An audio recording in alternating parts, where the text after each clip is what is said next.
Our story today is called An Occurrence at Owl Creek Bridge. It was written by Ambrose Bierce. The occurrence, or event, in our story takes place during the Civil War of the 1860s between the American states of the North and the states of the South. A group of soldiers is hanging a Southern farm owner for trying to stop Northern military movements across the Owl Creek Bridge. In the last moments of his life, the Southern prisoner dreams he has escaped, and everything that happens in the story is really the images in the prisoner's mind just before he dies. Here is Shep O'Neal with our story. A man stood on a railroad bridge in Alabama, looking down into the swift waters of the Owl Creek River below. The man's hands were tied behind his back. There was a rope around his neck. The rope was tied to part of the bridge above him. 3 soldiers of the Northern Army stood near the prisoner, waiting for their captain's orders to hang him. Everybody was ready. The prisoner stood quietly. His eyes were not covered.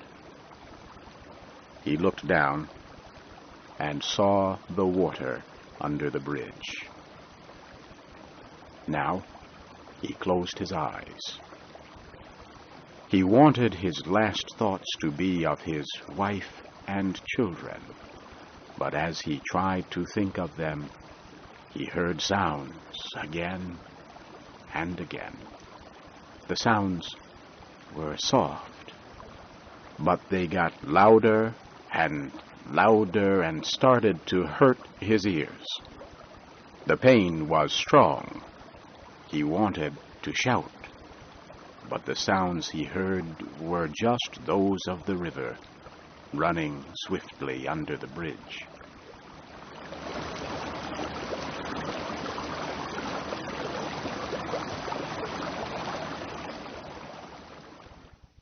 The prisoner quickly opened his eyes and looked at the water. If I could only free my hands, he thought. Then I could get the rope off my neck and jump into the river. I could swim under the water and escape the fire of their guns. I could reach the other side of the river and get home through the forest. My house is outside of their military area, and my wife and children are safe there. I would be, too. While these thoughts raced through the prisoner's mind, the captain gave the soldiers the order to hang him. A soldier quickly obeyed. He made the rope firm around the prisoner's neck. Then he dropped him through a hole in the bridge. As the prisoner fell, everything seemed black and empty. But then he felt a sharp pain in his neck and could not breathe. There were terrible pains running from his neck down through his body, his arms, and his legs. He could not think. He could only feel a feeling of living in a world of pain. Then, suddenly, he heard a noise, something falling into the water. There was a big sound in his ears. Everything around him was cold and dark. Now he could think. He believed the rope had broken, and that he was in the river. But the rope was still around his neck, and his hands were tied. He thought, How funny to die of hanging at the bottom of a river. Then he felt his body moving up to the top of the water. The prisoner did not know what he was doing, but his hands reached the rope on his neck and tore it off. Now he felt the most violent pain he had ever known. He wanted to put the rope back on his neck. He tried, but could not. His hands beat the water and pushed him up to the top. His head came out of the water. The light of the sun hurt his eyes. His mouth opened, and he swallowed air. It was too much for his lungs. He blew out the air with a scream. Now the prisoner could think more clearly. All his senses had returned. They were even sharper than before. He heard sounds he never heard before, that no man's ears ever heard. The flying wings of small insects, the movement of a fish. His eyes saw more than just the trees along the river. They saw every leaf on the trees, and they saw the thin lines in the leaves. And he saw the bridge, with the wall at one end. He saw the soldiers, and the captain on the bridge. They shouted, and they pointed at him. They looked like giant monsters. As he looked, he heard gunfire. Something hit the water near his head. Now there was a second shot. He saw one soldier shooting at him. He knew he had to get to the forest and escape. He heard an officer call to the other soldiers to shoot. The prisoner went down into the river, deep, as far as he could. The water made a great noise in his ears, but he heard the shots. As he came up to the top again, he saw the bullets hit the water.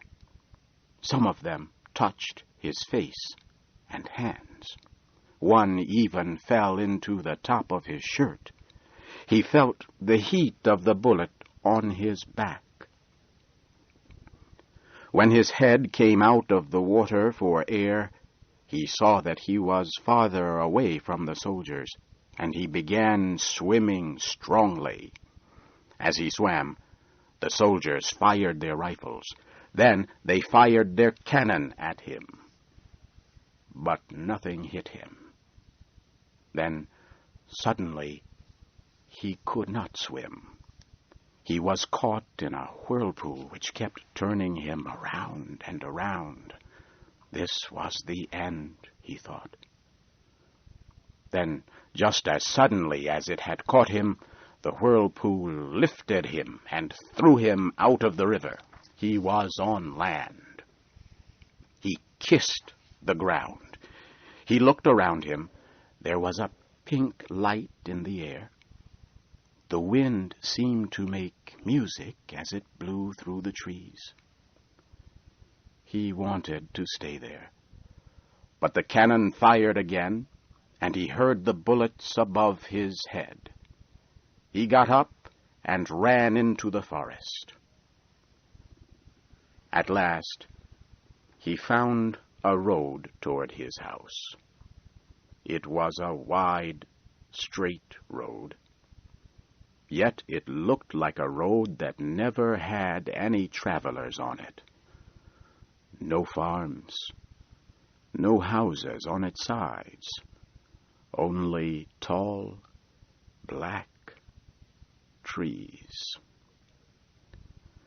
In the tall, black trees, the prisoner heard strange voices. Some of them spoke in words that he could not understand. His neck began to hurt. When he touched it, it felt very large. His eyes hurt so much that he could not close them. His feet moved, but he could not feel the road. As he walked, he was in a kind of sleep, now half awake, half asleep. He found himself at the door of his house. His lovely wife ran to him. Ah, at last. He put his arms about his beautiful wife. And just then, he felt a terrible pain in the back of his neck. All around him there was a great white light and the sound of a cannon. And then, darkness and silence. The prisoner was dead. His neck was broken. His body hung at the end of a rope. It kept swinging from side to side, swinging gently under a hole in Owl Creek Bridge. Our story today is called An Occurrence at Owl Creek Bridge. It was written by Ambrose Bierce. The occurrence, or event, in our story takes place during the Civil War of the 1860s between the American states of the North and the states of the South. A group of soldiers is hanging a Southern farm owner for trying to stop Northern military movements across the Owl Creek Bridge.